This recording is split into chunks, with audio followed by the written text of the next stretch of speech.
Hello and welcome to a very special episode of What Am I Rolling, a twice-monthly RPG one-shot podcast. A few weeks back, my good friends at No More Damsels, a charity focused on empowering diverse-gendered people in the RPG and wargaming community, hosted a panel for the Podcast Zone at Dragonmeet, one of the UK's most vibrant tabletop gaming conventions. This special episode is a live recording of their panel, Representation in Fantasy Settings. It's not easy being green. Do you ever get sad that your orc has to be an angry warrior? Aren't you ready for a soft orc librarian? We know that changing up the rules of fantasy creates some of our best characters. Learn to use this power for good, challenge stereotypes, and use diversity to make better settings and better games.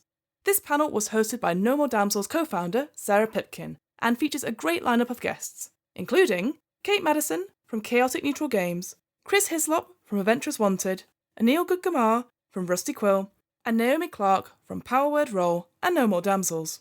I will link to all the guests' work and their social media accounts on the What Am I Rolling website and in this episode's show notes. No More Damsels also made a recommended fantasy reading list of 13 authors who are redefining the fantasy genre. You can find this list and find out more about No More Damsels on their website. That's www.nomordamselsrpg.org. And with all that out of the way, let's get to the panel. And remember, adventurers need not apply. So thank you for coming to this Representation in Fantasy panel. My name is Sarah Pipkin. I use she, her pronouns, and I am the secretary and co-founder of No More Damsels, an organization focused on bringing gender diversity to the RPG world. So we're really happy to be here. We're really excited to see you all. We've got 4 lovely panelists. If you could please introduce yourselves, starting with Kate. Okay, hi everyone. I am Kate Madison. I am a producer, director, actor. I'm here representing Chaotic Neutral Games that I am a part of. They're right there.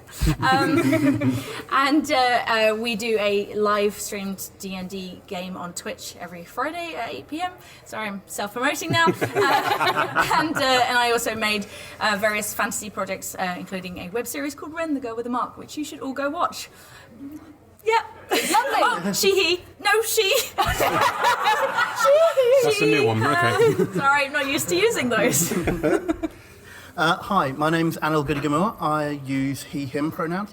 I am the Chief Communications Officer and Community Manager for Rusty Quill, a podcasting network that puts out 3 shows on a weekly basis, although seasons depending. We've got an actual play Pathfinder podcast called the Rusty Quill Gaming Podcast, horror anthology show, The Magnus Archives, and a sci-fi improv comedy show called Stella Firma.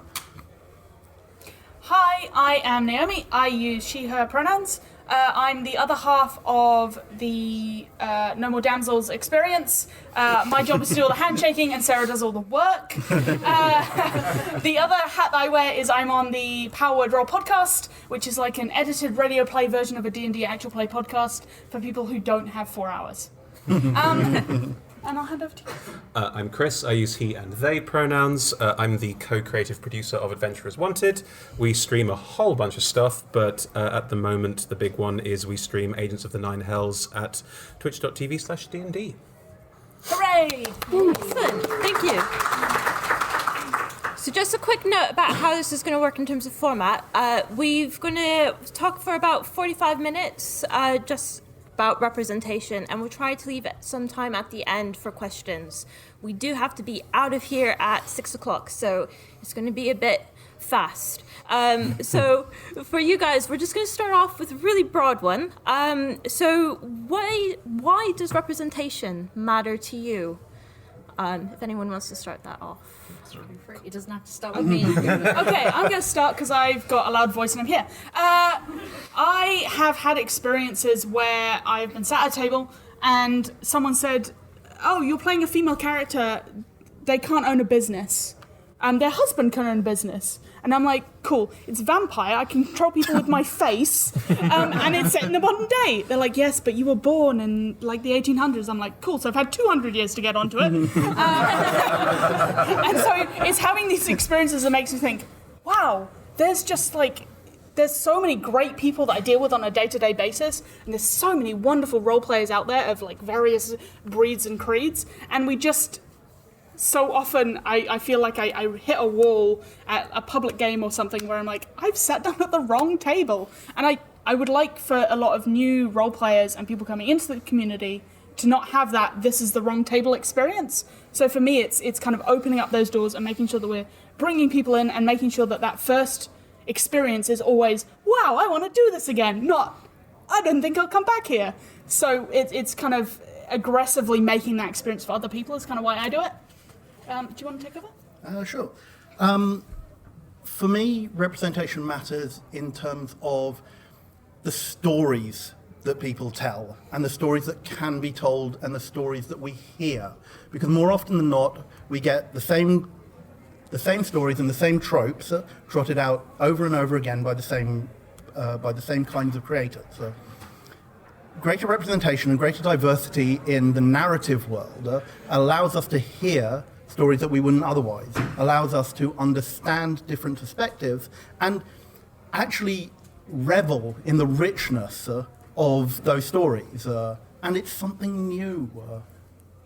Yeah. I find it really interesting as a creator how I have to monitor my own representation, if not my own representation, but what I represent, because I think it's very, in a way, very natural for us to focus on ourselves. So when I write, I often write female leads or whatever and things. So I can totally understand how it can be very difficult to write representation that isn't you. And so I've been very conscious of it in the last sort of couple of years of trying to write stuff that isn't the world I know, and I think that we miss out on a lot of flavour and a lot of interest and a lot of really complex, interesting stories. Yeah. Because as content creators, we have that opportunity, unlike a lot of big area studios and things where it's all controlled by large companies and things. We have a personal responsibility and an ability to do that. Yeah, absolutely. And because I work in fantasy a lot, it's very easy to stick with that same trope of the European fantasy thing, and so and looking at how do you sort of like diversify from that without feeling like it just is, we need someone of color and something like that. So trying to do it in a natural way is very interesting at the moment for me as a personal thing. Interesting mentioning big companies, because my experience is not a recently transgender DM is the best way to put it. Like, it's only been less than a year for me. And finding my own place in that, which has been difficult enough as it is in my life, let alone in my DMing. Then also finding in conversations with larger companies that it's not on their mind. That you go in and say, hey, we've been working with players and consultants on trans awareness and positivity. And the response isn't, oh, we don't care. The response is, that's great. What is that? It seems like a lot of the main language around this when used is, this is great, we support this 100%, and you go, cool, where are the people?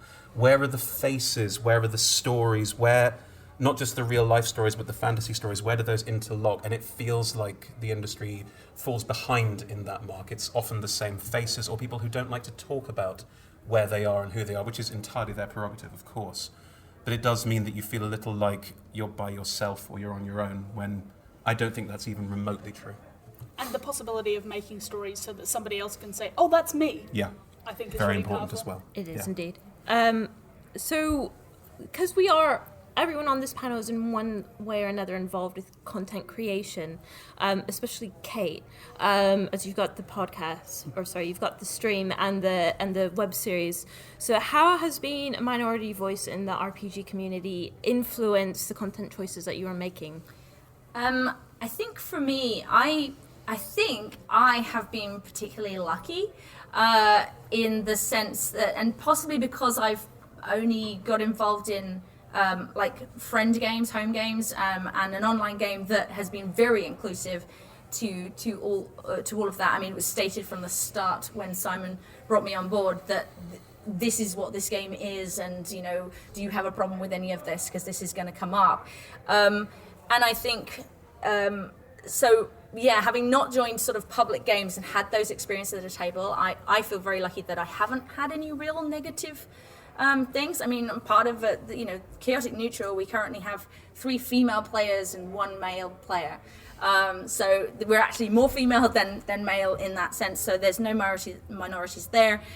Lots of the characters are gay or bi and things, and it's all just it feels very good in that sense. I think with the web series, it's a bit more traditional at the moment. We've started, but as I said, this is the same thing that I've been looking at. How do we diversify more, make sure we're representing everybody and that sort of thing. And you have a main female lead as well. Yes. So that was obviously a choice. So and I think I think because I'm writing it, I think when the idea first came, this is often how I write things. I'm like, I could maybe play that, and then I decide not to, and I cast someone who's better and younger than me. But that sort of is often where it sort of comes from, and that sort of I guess I feel I can relate more. It is that thing. So I write to what I sort of know. But again, we try and balance it. But even then, I mean, even with Ren, we sort of look at it and go, there's not actually that many female parts in this. Like, there's a female lead, and she has a friend, but does the friend really say much? And so it's so easy to miss those things as well, and not realize how the sort of way of things, the way things have been done, and the stories that you have sort of influence how you proceed in things, which is really interesting sort of stuff. But for me personally, I feel very lucky that I have not yet been involved in any games where I'm like, this is not fun. So we have to really put we made a decision recently to go, we are going to present more non-binary NPCs in particular, non-binary and trans NPCs. Now, obviously, as the frequent DM, there is quite a lot of choice from me in there about who I want to represent as well. But we're very lucky in that having more trans non-binary players as well means that we have a world where something that often feels excluded or overlooked becomes a sort of major part of how our stories work, and finding tropes within that don't fall into some of the more awkward trans non-binary tropes, archetypes, is incredibly difficult. And speaking to other players and them going, I was thinking something in this direction, and saying as a DM, I think you might be falling into some negative stereotyping there, is a very tricky part of how all this fits together, especially within my gender and a lot of how that comes about. Home games feel like a space to experiment and explore, and that's wonderful. And I certainly say any content creators out there, use your home games as a place to go, how can we try this? How can we try and change something? And then in live game formats, it's obviously a lot harder because the whole world's watching in some ways, and you want to make sure you're representing correctly. We have a policy of the players in live games shouldn't really be playing outside of their own gender parameters on a certain level to be able to present what they know and understand, unless they've been experimenting in home games or they have spent a lot of time researching or speaking to friends, to make sure that we're not just turning up and going, this character's now trans, why? I don't know. Does it matter to the story? Not especially. Because that would be a shame. Yeah, it's understanding those steps, and they are steps, because no one is going to leap into these things, because if they do, it's usually unthought of, or it hasn't been thought about properly.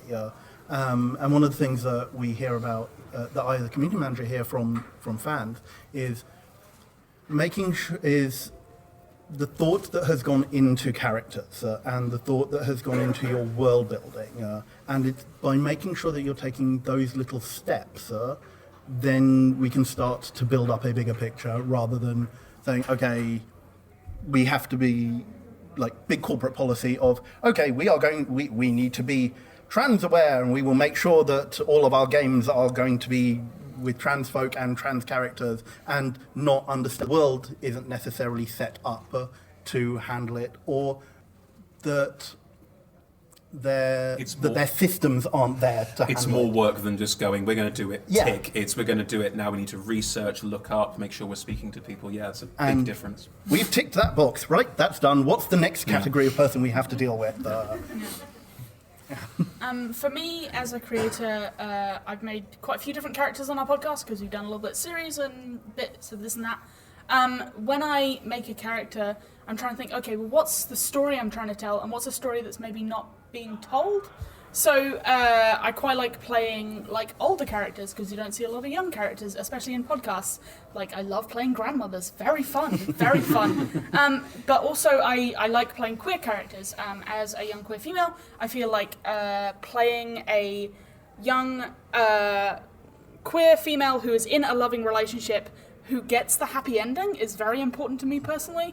Like I like playing characters where my gender or my sexuality is not the impetus for another character to move on. Like their death does not then mean that the plot can move on without me.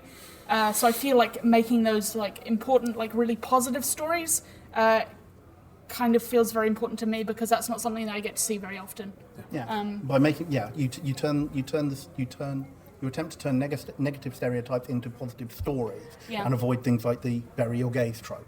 So for me, we took bury your gays trope and I started with a queer couple, of which I was one part, and my partner had died.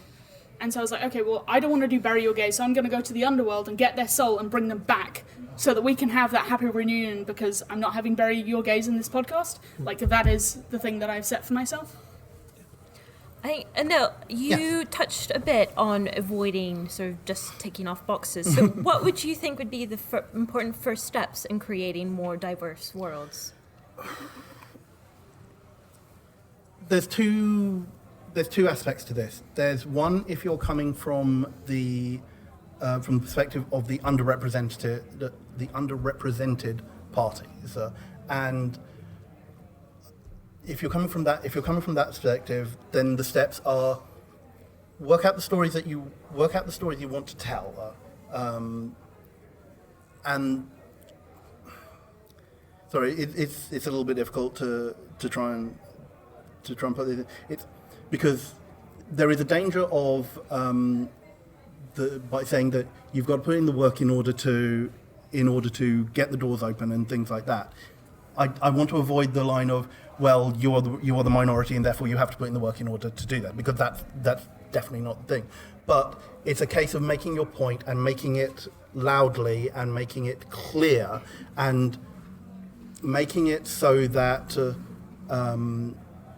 you can show that your stories are as good as everybody else's, and so you find like-minded people. You find a way to write those, and the thing is, like, it is easier these days to make it's easier than it has ever been to make a podcast.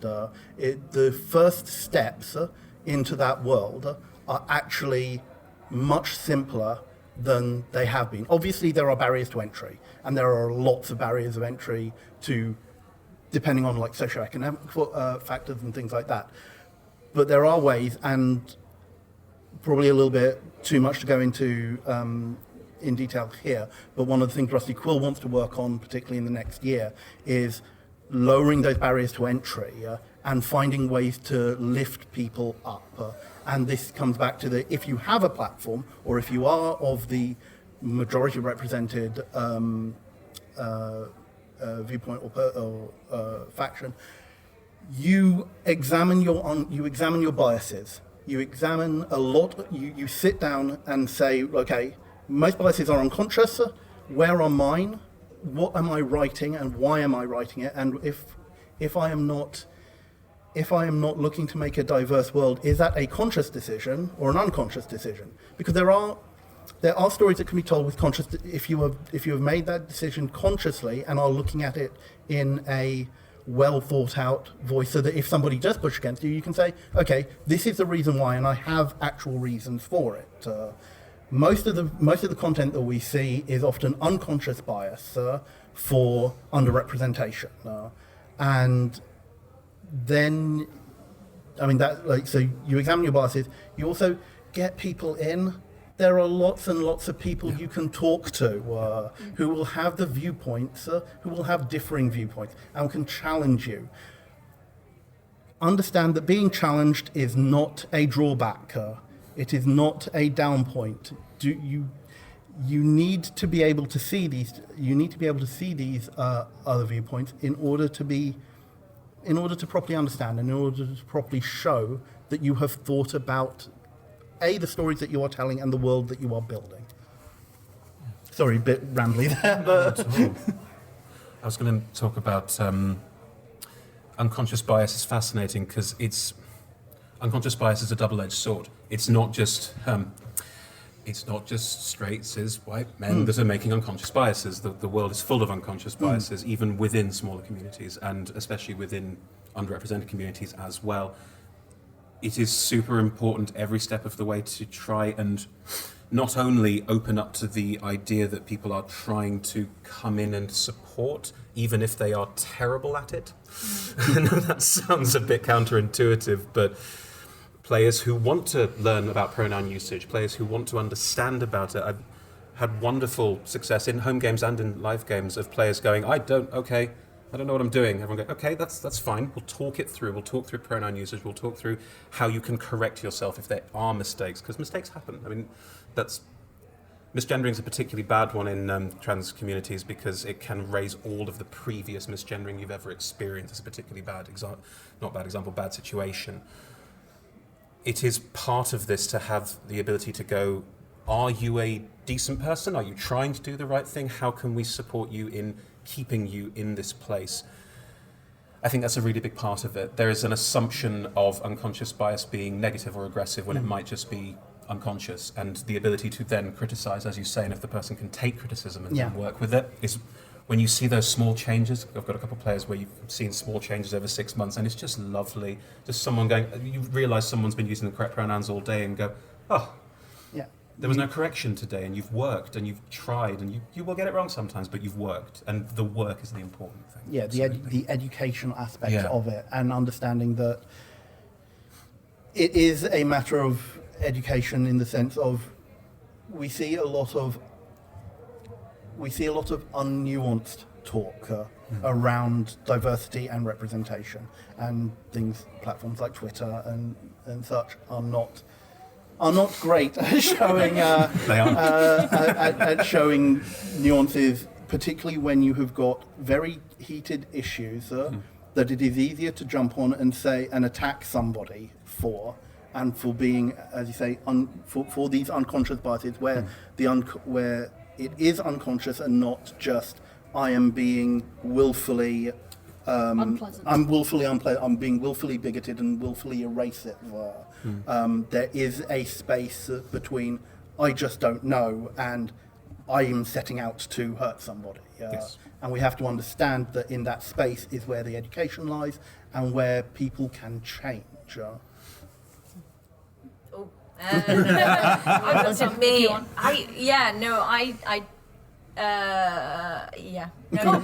I don't have anything much to add. That was a lot of good stuff. I think what it comes down to is a conscious effort to be inclusive and challenging conception. So something we can all do in our games, one of the NMD things we say is diverse guards. We see guards in buildings all the time. Does it have to be the same template guy that we just peeled out of the thing and slapped him on? It could be anybody, it can be NPCs.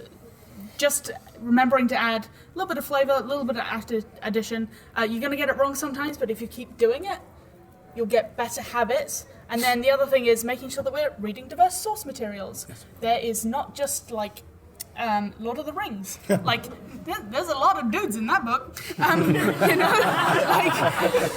There's lots of things. I'd like to highlight Sarah, our lovely librarian, has made a diverse reading list that we are going to be posting on our website of like lots of different fantasy settings that have got much better, interesting backgrounds. I'm sorry I'm saying that. She also does love Lord of the Rings. She might shoot me.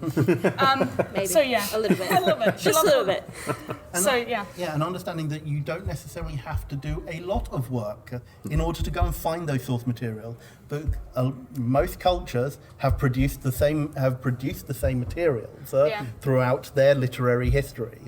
I mean, from my perspective, you don't exactly see a lot of Indians in sci-fi, and yet Bollywood has produced sci-fi films. There are fantasy films in Bollywood culture. You just have to go and look for them. And also, there's lots of there's plenty of like the equivalent of a BuzzFeed list. Yeah. There are plenty of lists out there on the internet where you're like, hi, I'd like to reduce this. I'd like to reduce this, please. I'd like to investigate this. I don't know what the word was I was looking for there. And people will say, here's a list of 10 things that we recommend. Or, I mean, as always with looking for underrepresented voices online, look outside of traditional media. We have a wonderful tool. Twitter is sometimes a very difficult place, undeniably, but in the same vein, anyone can tweet, which means you get very varied voices in there, which actually can be very useful when you're looking for ways to talk about or present certain characters. Blogs are more useful than the New York Times. Reddit AMAs are incredible for going, I know nothing about X topic. Here's a great starting point, especially you can take part in the AMA as well, but not everyone's a Redditor. So. Reddit is actually a really good tool for looking at underrepresented voices. Admittedly, we all know that a lot of Reddit is not exactly waters that you wish to go swimming in. An active garbage fire, I think is what the words they were looking for. Yes, but there are good points. There are good subreddits, and there are good people talking about these sorts of topics on Reddit. That's why AMAs are particularly great. AMAs are fantastic because, yes, you'll get people asking questions. They just get ignored. Or someone may have the freedom to go, I'm going to answer this really quite offensive question in a way that is open and responsive and means that you're getting the answers that you may not actually have been looking for because everyone can read them. And that's I was reading one recently about a very difficult topic that might come up in a new game, and it was full of terrible questions, but every now and again there would be answers in there that would just really explain something that I know nothing about, and having the freedom to read about it and go, I now have the beginnings of an idea of how this is going to work is super important. Thoroughly recommended. I think just because we're a bit constrained on time, I'm just going to move the conversation along a bit. So I think, Chris, especially as you are dungeon master or game master. Whatever you like, yeah. Controller of the game world. Oh God, no, not that. So how do you think we can make diverse settings feel real and not forced? This is a question that we at No More Damsels get quite a lot. Well, if someone thinks that diversity is forced, what the hell world do they live in? Like, your world is diverse. I mean, not as diverse as it could be potentially, but you are, if you're the dungeon master or the games master or whatever you want to call yourself, you are presenting the world that you want your players to live in. And surprise, surprise, that world may be the world that you want to live in. Demystify it. Give them the tools to find out more about how these things come about and just create a world and go, no, in this world it's like this. And your players, most of them anyway, will come along for the ride. Because most of your players are there because they want to have fun, they want to play a game, they want to enjoy themselves, role play with friends, all the rest of it. And saying in this world, this is the case, whatever this is, it could be anything. And then have them all go, I don't understand, give them a chance to talk. Session zeros are brilliant, thoroughly recommended every campaign you start. Having the ability to go, this may not be something that you experience and it may feel forced, but if we all accept that this is the world all these characters live in, it will stop feeling forced in the first half an hour of the game. And maybe every now and again a player will go, oh, is that okay? And they'll just make notes, they'll get used to it, they'll move through with it. And frankly, if we are forcing a little bit to make this world that you are all playing in a better version of the one we have right now, well, right on.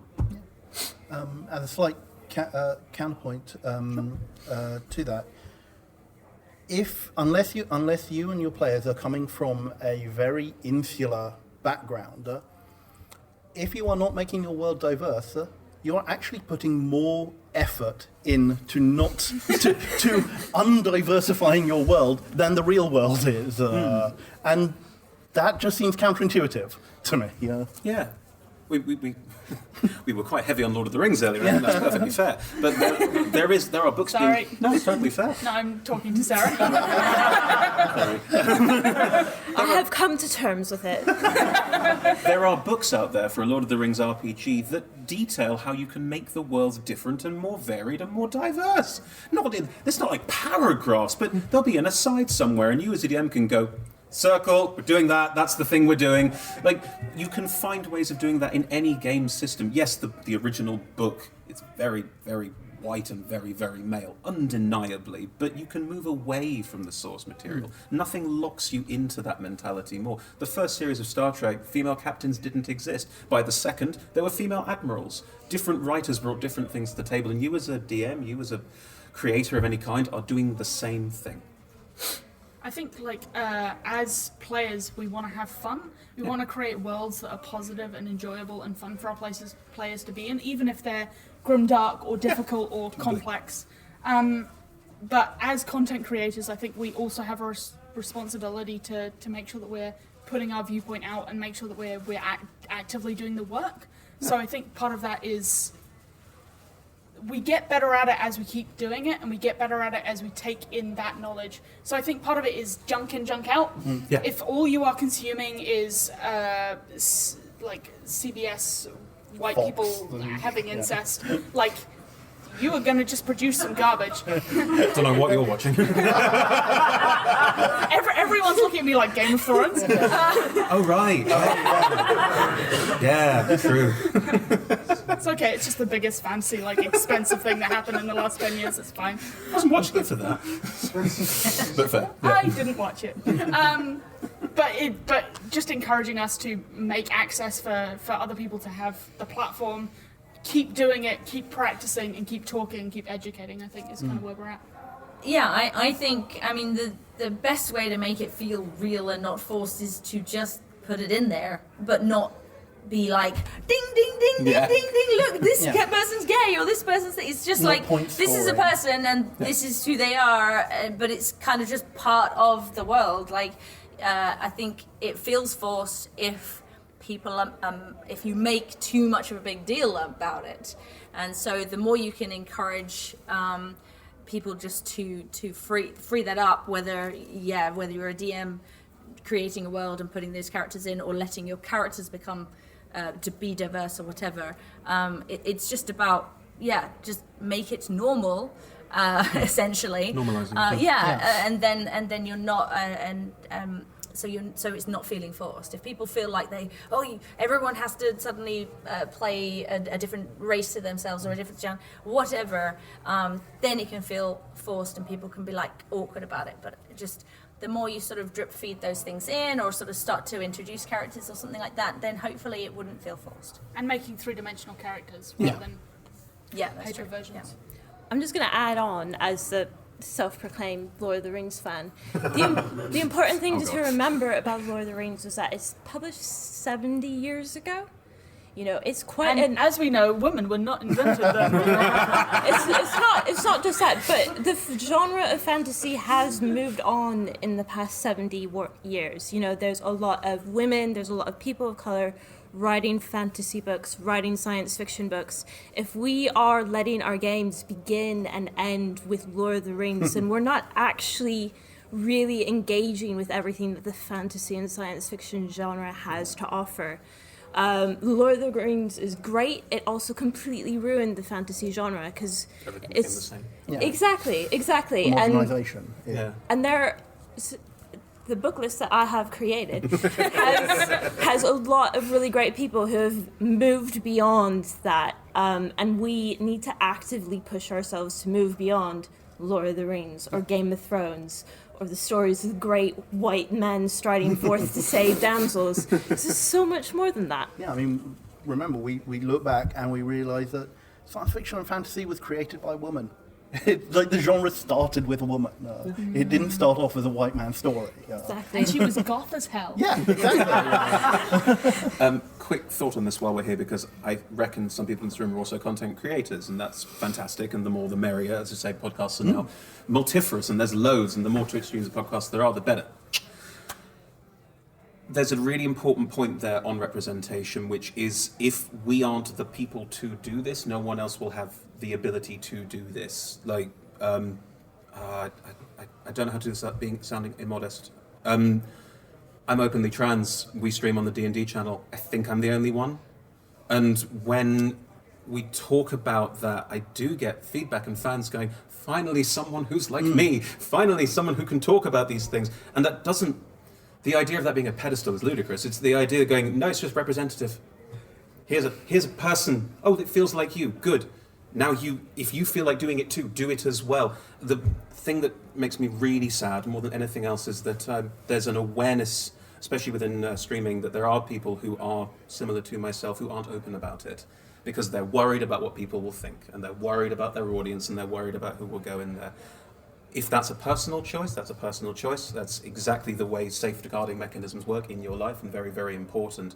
I think the more open we can be, where possible, where safe, it is important to be so, just to make it easier, show people that this is not a space where you have to be scared of who you are. I think following along the same sort of theme, Naomi, so how would you encourage others to create and take part in more diverse fantasy worlds? Cool. So I run a lot of games. I run at clubs quite often, and I quite often end up with tables of all women because I am one of the few female GMs at my club. And what we try and do is we try and bring more dudes into the space to be like, hey, look at all these great female role players hanging out and making great characters. You could have them at your table. Look at the safeguards that we use. You can have these. So we have X cards, which are around. You can pick one up. They're really easy to use, and it just says, hey, the players at this table are much more important than the game that we're playing, and that is always the way that it's going to be. And so we try and encourage creating those spaces where people can express themselves and be who they got to be, and then we encourage, as a podcaster and person who creates content, setting by example, try and encourage people to use pronoun circles, try and encourage people to play more interesting characters and say, cool, that is the third dude you've played in a row. You want to try a different gender? Just like try being a girl. Like that is an option that you can do in a home game and say, okay, so we have lots of options to experiment and try and just get people in the space of normalizing these characters, normalizing the ability to make choices, and then when you go out and you see it elsewhere, you're like, oh no, I've already seen that. You know, I play with someone who plays a queer character. I play with someone who is trans. I play with someone who is a really old lady. Like, no problem. You know, we're seeing this all the time. It makes it a lot easier. We normalize it, and then I think, like, especially for me, part of the deal is we can have guests on our podcast. We should make choices about who those guests are while we can, you know? So we try to have trans people, we try to have women where we can, just because gender diversity is the kind of thing that I personally work on. And like we try and make sure that our panels have people who are interesting and who have a viewpoint that is important, and often a viewpoint that I don't have. So it's kind of making space and then encouraging people to engage with the material in a safe and a fun and a positive way. Yeah, if you have a platform, use it to educate as well. Yeah. You can encourage by showing people that these things are out there. So, as from my perspective as community manager, look at these sources, repost things on Facebook, use your social media. Like, all of us are so much more connected than we were 10, 15, 20 years ago. That games shouldn't have a problem finding source material, and that getting that out there shouldn't be more difficult. Barriers to entry notwithstanding, internet access, etc. But taking whatever steps you can to use your platform to showcase the works of others who are doing the things that need to be done. Because signal boosting is so important. And those are small steps that anyone can do. The other thing I will say is also encourage people to look at, because if you're looking at traditional pen and paper games, ask people if you're playing video games. Any RPG which has a character creation option these days will often actually be quite diverse in terms of skin tone, tattoos, ornamentation of like how you look and how you present to the world, and just get people to start thinking about that. Say, if point them to their favorite RPG or something like that. What character creation options are you presented with there? Cool. see how we can explore this in an RPG setting. Think about what your character looks like and how your character is presented into the world beyond, I have a +1 sword. It's really simple little things that you can encourage people to think about in that step. And going back to these are the first steps that you can use to help make more diverse settings. So. Do you have anything to add, Kate? No. No. There's a lot of great stuff. I want to go do more research as well. Like, I've got to find all these sources. The problem with the rest of this is we don't shut up. I'm sorry. It's fine. Here is my soapbox. So we've saved the most difficult question for last. Gee, is that the time? So, is there a piece of media or a story out there where you have seen a character like yourself represented? So I said that I would go first because I was the one who was like, oh yeah, I have one for this. So it's okay. Your time will come. The answer's no. Not yet. The answer is not yet. Yeah, okay. The answer is not yet. Not yet. So for me, as a young lady, the main sort of media that I was presented with that contained people like me were Disney princesses. So it's very romance heavy. The entire story is kind of focused around someone else. And your lines are sometimes a lot less than the other characters.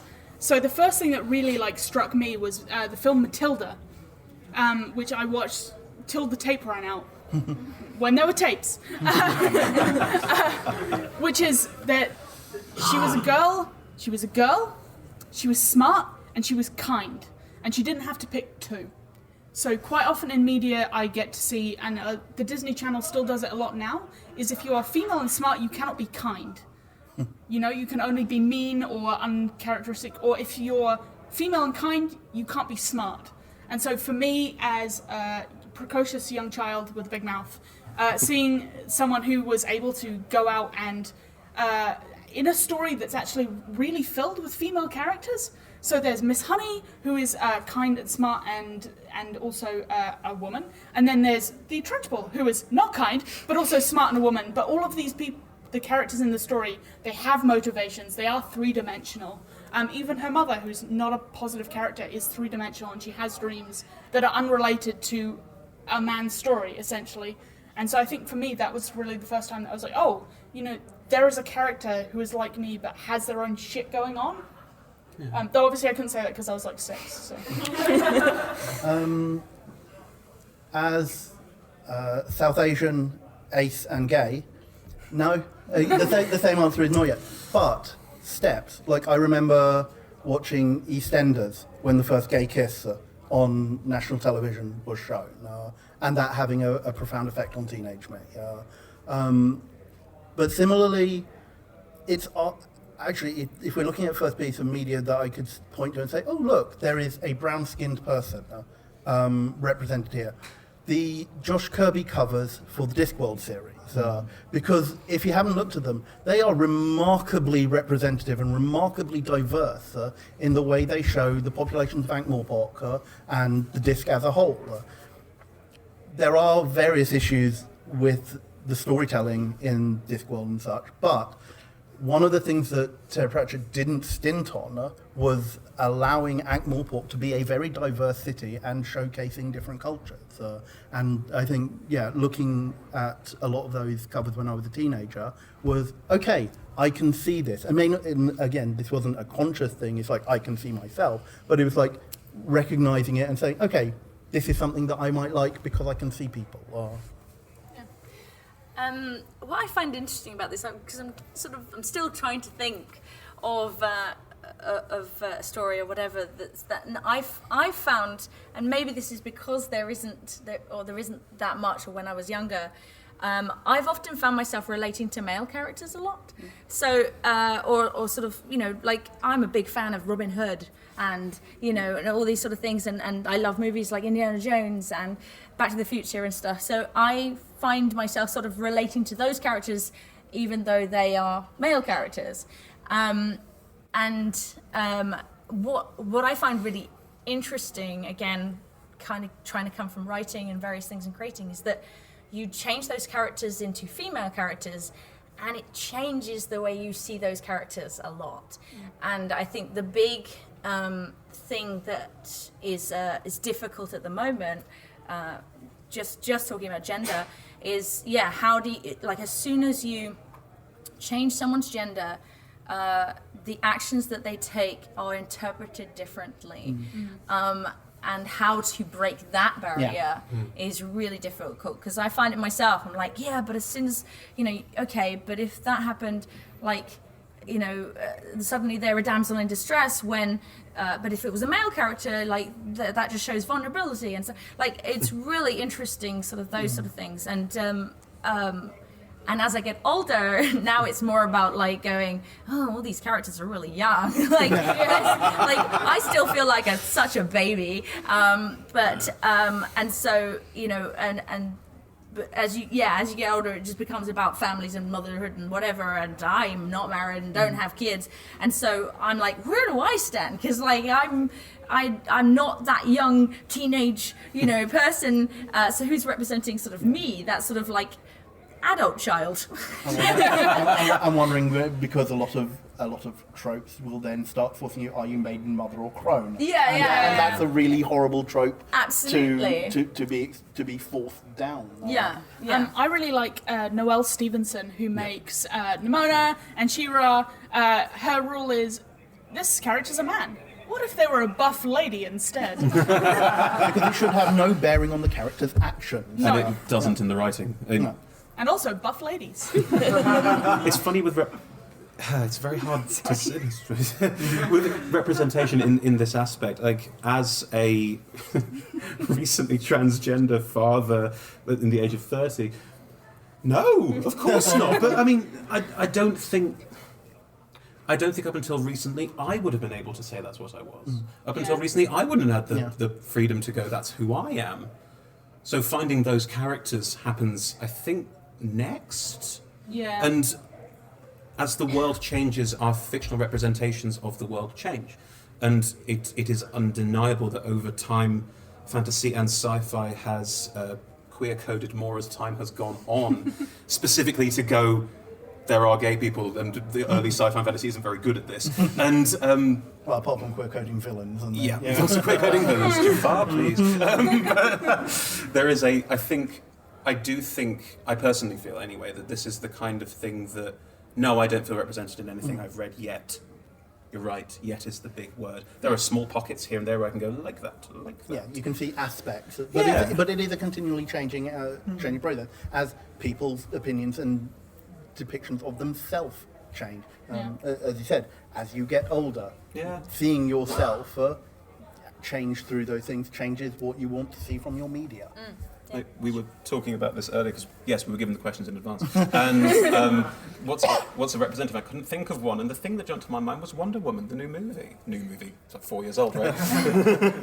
like, it's not representative of me at all. And yet something in that made me go, yep. Would you like to add in? Because we talked about this. So I think, as the person who wrote the questions, I'm not helping you guys out in that the thing that made me feel the most represented came out 2 years ago.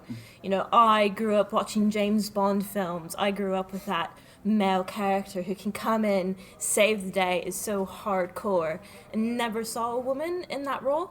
When I watched Wonder Woman, I wept, absolutely wept through every fight scene, because that was the first time that I saw an actual, femme-coded woman whose get-ups rises out of the trenches and just is really badass. Yeah.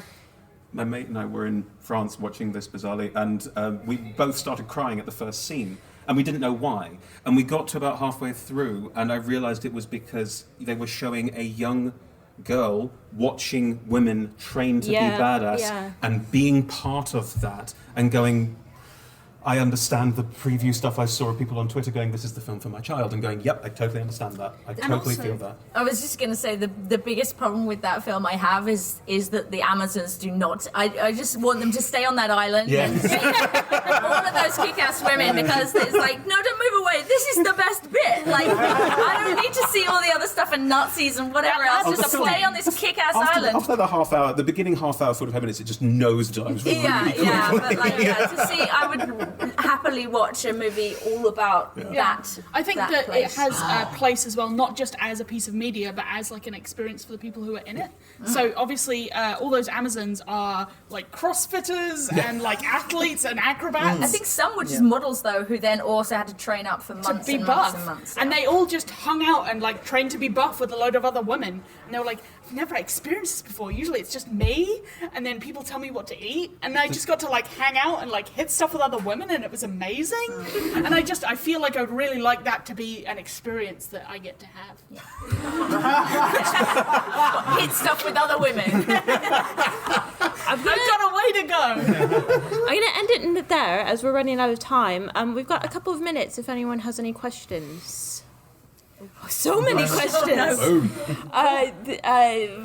You in the back, would you? Yes, you. I play with Chris on Agents. I'm gender fluid. I'm playing a gender fluid character. I'm the only gender fluid person that I know. It's terrifying. Are you ever scared that you're representing something that potentially you might not know about? Like you might be representing something wrong? Yes. Okay, so the just for the recording, the question was, I am a young gender fluid person and I am scared. Are you worried about representing something you don't know about? Well, I mean, we play together, so you know this, but I'm not representative of all trans people. Good Lord, no. Yeah. There's not a chance. And of course I'm going to get things wrong and say the wrong thing. And I play a young gay man yeah, a lot, so... I think there's an element of, it's terrifying, and also an element of if you ask people questions as you go, and if you don't have people to ask the internet, as we talked about earlier, and also why am I answering this question? We play together. I think that there's also the thing that if you're the one running the game, you as the GM are the one creating this world and you're playing a lot of these characters, and for the most part, nobody bats an eyelid when you are a male GM playing a female NPC these days. It's pretty much expected, and a lot of the literature is goes that way. The question comes when you start playing outside of those accepted like boundaries, and the question of and actually being scared is a good response because it means that you are willing to learn and educate and be sure about the way you want to present it. If somebody was playing that kind of character and wasn't scared about playing outside of their norms, I would be more worried about them. It means you don't care enough if you're not scared about doing it. Definitely. I think it's important to, if we just keep playing the same characters over and over again, are we adding anything? Or are we going to do the work and are we going to do what we can where we can, and sometimes we're going to fuck it up. Yeah. Like, as content creators, we are going to fuck it up occasionally. And that is the price of trying. Yeah. And we fail, we go, we learn, we fail better. Yeah. And it's hard and it sucks to be like, you really hurt my feelings. But if I don't do it at all, then I'm not adding anything to the space, and then why am I bothering? And you can be scared and confident about, like, you can present your character confidently and still be scared about doing so, and you shouldn't necessarily be worried about that. Don't worry about being scared. Because of the platform of what you're presenting, like those are not mutually exclusive aspects. I think basically everybody's experience in life is different, and so no one can represent everybody in any kind of way. So we're all just doing our thing and trying our best. And I think for me, the worry, like, I think it's much better to try something and fail at it than to hold back, because there's definitely the worry of offending someone or doing something wrong or whatever, but it's much better to be willing to try and do it, and then talk it through, figure be out sincere what did about I do. it, You know, like at the beginning, I don't do pronouns very often. I don't know what I'm doing with it, and so I'm still learning all that stuff. And it's like but I'd rather learn it than be like, no, I don't do it. Yeah. Because you're not going to learn. Like learning is through failure, and we have to do it, and people have to accept that people are going to fail. And that failure isn't the same as, or sort of getting something wrong isn't the same as deliberately calling someone out or whatever. I think a really Yeah. good example of this is actually Brooklyn Nine-Nine, if you've seen the TV show. So they answer the question of how do we deal with stereotypes by just increasing the diversity. Like, you have a hard-ass Latina who breaks a printer with a baseball bat, but then you also have a Latina who likes to put things in folders and is like deeply neurotic. You've created two very different characters, so you've said, okay, yeah, well, this may hit a particular stereotype, or this may hit a particular stereotype, but these are full characters, and they do things that maybe are like community coded. But the more we add, the more obvious it is that we're not creating one stock character over and over again. And they do things because there is a reason to, not because their race or their gender or things stereotypes them to do so. Oh, 1 minute warning. Yeah, I'm very sorry that we're going to have to stop there. And I know that a lot of you still have questions. I will be around afterwards. I think some of us will also be around afterwards. So if you have questions, we're happy to talk to you outside. Does it also, I mean, if you want to tweet questions at me, that's perfectly fine. It's Chris Hislop's just my name. I don't want to offer that for everyone else, but that's always okay. Well, I was just going Time for the plug. Yeah, I was going to say, now that's a great opportunity if you want to just plug your things again. Oh, okay. Very quickly. Oh gosh. Okay, so Chaotic Neutral Games every Friday at 8 p.m. over on Twitter. Come and watch. Also, Ren the Girl with the Mark. And talking of Lord of the Rings, I did a Lord of the Rings fan film 10 years ago that's on YouTube with like sort of 50 million views or something crazy. So if you like Lord of the Rings, and there is, I play a female character in it. I don't know. That's called Born of Hope if you want to check that out. And Ren the Girl with the Mark. And you can find me at Actors at Work on Twitter or katemadison.net. My name again is Anil Gargamel, Community Manager for Rusty Quill. You can find us on Twitter at the Rusty Quill or www.rustyquill.com, where you can find links to all of our shows. We release Tuesday, Wednesday, Thursday, depending on whether we're in season or not. If you want to talk to us as Rusty Quill, you can find us on Twitter, Facebook, etc. Or if you want to talk to me personally, I am at Goody Gumdrop, GODIGUMDROP, Nice. on Twitter. You can get in touch with me there as well.